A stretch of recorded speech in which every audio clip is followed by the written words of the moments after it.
வணக்கம். நம்மோட சிறகடிக்க ஆசை சீரியலில் வரக்கூடிய எபிசோடு எந்த மாதிரி விஷயம் நடக்க போகுது சொல்லி நம்ம இந்த விடலாம் பார்க்கலாம். பார்வதி என்ன பண்ணுறாங்க அப்படி பார்த்தீங்கன்னா, காலையே விஜயாவுக்கு ஃபோன் பண்ணுறாங்க. விஜயா, எனக்கு உடம்பு ரொம்ப முடியல, கொஞ்சம் நீ வீட்டுக்கு வரியா அப்படின்னு சொல்லி கேட்குறாங்க. அப்போ வந்து விஜயா, என்னாச்சு பார்வதி, உனக்கு என்னாச்சு அப்படின்னு சொல்லி கேட்குறாங்க. எனக்கு ஜுரம் ரொம்ப அடிச்சிட்டு இருக்கேன், என்னால் ஏந்திரி கூட முடியல விஜயா, நீ கொஞ்சம் சீக்கிரமாக வா அப்படின்னு சொல்லி கூப்பிட்றாங்க. சரி சொல்லி விஜய் வந்து அவசர அவசரமாக அண்ணாமலை கிட்ட சொல்லி கிளம்பி வராங்க. வந்த உடனே பார்வதியை பார்க்குறாங்க. என்ன பார்வதி, எப்போ ஜுரம் அப்படி சொல்லி விஜய் வந்து கேட்குறாங்க. அப்போ வந்து பார்வதி சொல்கிறாங்க, அது ஒரு 2-3 நாளாக இருந்துச்சு, இன்றைக்கி தான் கொஞ்சம் ரொம்ப ஓவராயிருச்சு, நான் கூட மெடிக்கல் ஷாப்பில் மருந்து தான் வாங்கி போட்டேன், ஆனால் அது கேட்கவே இல்லை விஜயா அப்படின்னு சொல்லிட்டு இருக்காங்க.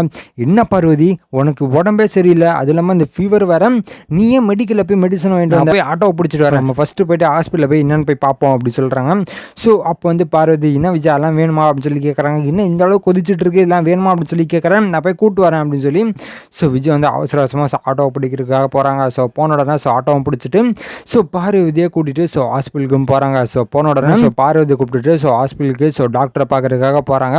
போன உடனே அவங்களும் ஒன்றும் பிரச்சனை இல்லைம்மா, ஜுரம் தான் கொஞ்சம் அதிகமாக இருக்குது, நான் இன்ஜெக்ஷன் போட்டிருக்கேன் சரியாயிடும், நீங்கள் டேப்லெட் மட்டும் கொஞ்சம் வாங்கிட்டு வாங்க, நான் டேட்லாம் எப்போ போடணும் என்னன்னு சொல்கிறேன் அப்படின்னு சொல்கிறாங்க. சரி சொல்லி விஜய் வந்து, பார்வதி நீ வெயிட் பண்ண, நான் போயிட்டு மெடிக்கலில் போயிட்டு மெடிசன் மட்டும் வாங்கிட்டு வரேன் அப்படின்னு சொல்லி விஜய் வந்து சொல்கிறாங்க. அப்போ வந்து பார்வதி, இல்லை விஜய் நானும் வரேன் அப்படின்னு சொல்கிறாங்க. இல்லை பார்வதி நீ இங்கே நான் போயிட்டு வாங்கிட்டு வரேன் அப்படின்னு சொல்லி விஜயா சொல்லிட்டு மெடிக்கல் ஷாப்புக்கு வராங்க. வந்த உடனே மாத்திரை வாங்கிட்டு இருக்காங்க. வாங்கிட்டு இருக்கும்போது தான் அங்கே ஒரு சம்பவம் நடக்குது. இன்னும் அப்படி பார்த்தீங்கன்னா ரோஹிணி வந்து அந்த கிறிஷை கூட்டிகிட்டு ஹாஸ்பிட்டலுக்கு வராங்க. இன்னும் விஷயம் அப்படி பார்த்தீங்கன்னா கிறிஸுக்கு வந்து திடீர்னு ஃபீவர் வந்திருக்கு. அது என்னன்னு பார்க்கலாம்னு சொல்லி அவங்க அம்மா வந்து ரோஹினியை ஃபோன் பண்ணி இந்த மாதிரி ஹாஸ்பிட்டலுக்கு கூப்பிட்டு போ அப்படின்னு சொல்லியிருக்காங்க. அதனால ரோஹினி அவசர அவசரமாக வந்து கிறிஷை வந்து கூப்பிட்டுட்டு ஹாஸ்பிட்டலுக்குள்ளே போகிறாங்க. அதுவும் இல்லாமல் சைல்டு டாக்டர் கிட்ட ரோஹினி போகிறாங்க. இவன் இந்த பையனை கூட்டிகிட்டு போகிறான், என்ன நடந்துட்டு இருக்கீங்க அப்படின்னு சொல்லி விஜய் வந்து பார்த்துட்டே இருக்காங்க. மேடம் கேஷ் கொடுங்க மேடம் அப்படின்னு சொல்லி மெடிக்கலில் இருக்கிறவங்க கேட்குறாங்க.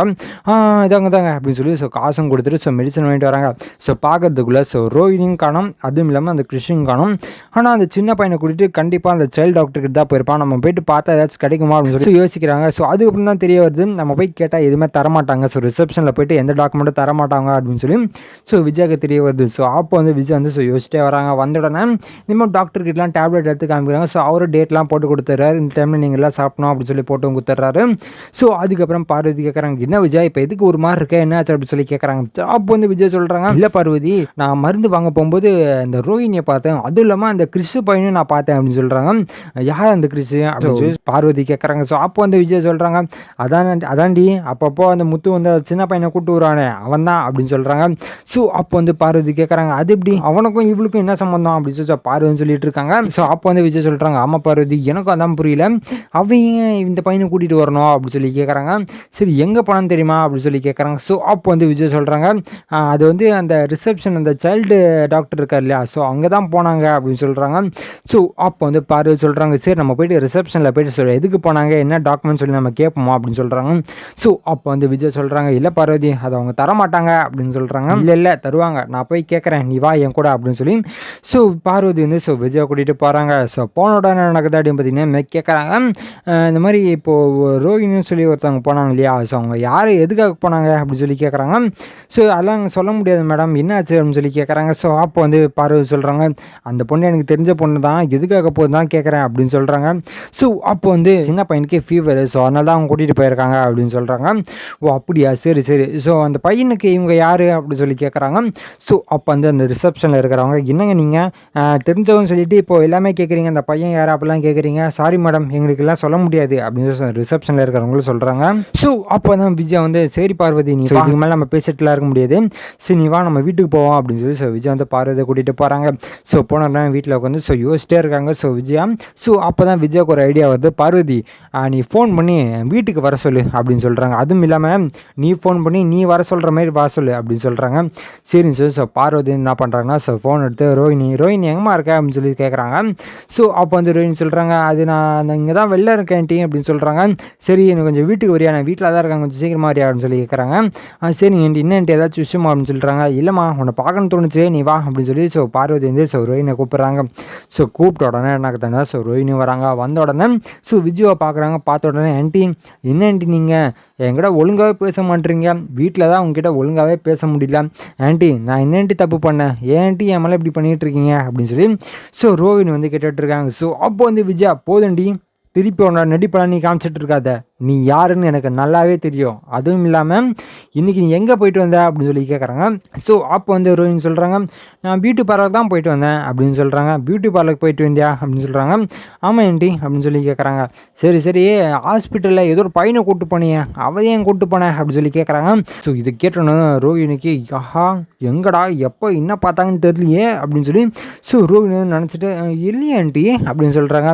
என்ன பொய் சொல்லிட்டு இருக்கியா நீ, நான் தான் பார்த்தேன் நீ அந்த கிறிஸ்து பையனை கூப்பிட்டு போனதை அப்படின்னு சொல்கிறாங்க. ஸோ அப்போ வந்து ரோஹினி நம்ம ஏதாச்சும் பேசி ஆகணுமே இல்லைனா மாட்டிப்போமே அப்படின்னு சொல்லி ரோஹினி நினச்சிட்டு அது வேறு ஒன்றும் இல்லைன்ட்டி, நான் அப்படி ரோட்டில் வந்துட்டு இருக்கும்போது அந்த அம்மாவை பார்த்தேன், அது இல்லாமல் இந்த பையன் வருதான், ஸோ அவங்களுக்கு தலை சுற்றுது, என்னால் நடக்க முடியலம்மா அப்படின்னு சொல்லிட்டு இருந்தாங்க. சரி என்னங்காச்சு அப்படின்னு சொல்லி கேட்கும்போது தான் ஸோ அந்த பையனுக்கு ஜுரம் அப்படின்னு சொன்னாங்க. ஸோ அதனால தான் நான் போய் கூட்டிகிட்டு போயிட்டு ஹாஸ்பிட்டலில் விட்டேன் அப்படின்னு சொல்கிறாங்க. சரி அதே நீ பண்ணணும் அப்படின்னு சொல்லி கேட்குறாங்க. ஸோ அப்போ வந்து ரோஹினி சொல்கிறாங்க அது வேறு ஒன்றும் இல்லைன்ட்டி, மயக்கத்தில் இருந்தாங்க, ஸோ அவங்கள போயிட்டு நம்ம கஷ்டப்படுத்த வேணாம், நம்மளுக்கு தெரிஞ்சவங்களாச்சே அப்படின்னு சொல்லி தான் அந்த பையனை கூப்பிட்டு போயிட்டு நான் ஹாஸ்பிட்டலுக்கு காமிச்சேன், வேறு ஒன்றும் இல்லைன்ட்டி அப்படின்னு சொல்கிறாங்க.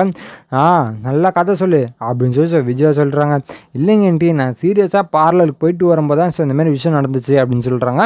ஸோ அப்போ வந்து விஜயா கேட்குறாங்க, ஆமாம் அந்த பார்லர்னு சொல்லும்போது ஞாபகம் வந்துச்சு, நீ யாருக்கிட்ட வெளில போன அப்படின்னு சொல்கிறாங்க. ஸோ அப்போ வந்து ரோஹினி சொல்கிறாங்க, இல்லைங்கன்ட்டி அது வந்து பார்லரில் கொஞ்சம் அவசரமாக வேலை இருக்குன்னு சொல்லி வர சொன்னாங்க, அதனால தான் டி அப்படின்னு சொல்கிறாங்க. அதானே நீ என்ன பார்லர் சொந்தமாக வச்சுருக்க, அவங்க கூப்பிட்டா நீ போய் தானே ஆகணும் அப்படின்னு சொல்லி ரோஹினியை பார்த்து விஜய் வந்து கேட்டுட்டு இருக்காங்க. ஸோ அப்போ வந்து ரோஹினி இல்லைன்ட்டி நான் கண்டிப்பாக ஒரு நாள் நான் கண்டிப்பாக பார்லர் வைப்பேன் அப்படின்னு சொல்லிட்டு இருக்காங்க. ஆமாம்மா நல்லா வைப்பப்போ, அதுவும் இல்லாமல் அந்த பார்லர் வித்தியே எப்படி விற்ற, அந்த காசு எங்கே அப்படின்னு சொல்லி கேட்குறாங்க. ஸோ அப்போ வந்து ரோஹினி வந்து என்னடா சுற்றி போட்டுகிட்டே இருக்காங்களே அப்படின்னு சொல்லி ஸோ ரோஹினி நினச்சிட்டு இருக்காங்க. ஆண்டி அது வந்து நான் மனோஜுக்கு தாண்டி கொடுத்தேன் அப்படின்னு சொல்கிறாங்க. ஸோ அப்போ வந்து விஜயா இங்கே பாரு சும்மா நீ மனோஜ் பேரை சொல்லிட்டு இருக்காத அப்படின்னு சொல்லிட்டு இருக்காங்க. இல்லை ஆண்டி அவன் தான் அப்பப்போ கேட்பான், அதில் இருந்தா கொடுத்தேன் அப்படின்னு சொல்கிறாங்க. இங்கே பாரு பொய் சொல்கிற வேலை வச்சுக்காத, ஷோரூம் வைக்கிறதுக்கு அவரோட காசு தான், அதுவும் இல்லாமல் இந்த 15 லட்சம் எப்படி சும்மா கொஞ்சம் செலவு காசு கொடுத்த, ஒரு 2 லட்ச ரூபாய் கொடுத்தா 3 லட்ச ரூபாய் கொடுத்தனா பரவாயில்ல, அதுவும் 15 லட்ச ரூபாய் கொடுத்தேன் அப்படின்னு சொல்லி விஜய் வந்து ரோஹினியை பார்த்து கேட்குறாங்க. ஸோ அப்போ வந்து ரோஹினிக்கு என்ன பேசுறதுன்னா தெரியல, சைலண்டாக வந்துட்டு இருக்காங்க. இங்கே பாரு நீ என்ன பண்ணுவேன்னு எனக்கு தெரியாது, காசு வச்சாகணும் அப்படின்னு சொல்லி விஜய் சொல்லிட்டு இருக்காங்க. ஸோ இதுக்கப்புறம் எந்த மாதிரி விஷயம் நடக்க போகுது சொல்லி நான் அடுத்த விடலாம் உங்களுக்கு அப்டேட் பண்ணுறேன். ஸோ அது வரைக்கும் நம்ம சேனல் சப்ஸ்கிரைப் பண்ணி பக்கத்தில் பெல் ஐக்கன் பண்ணி வச்சுக்கோங்க. நன்றி, வணக்கம்.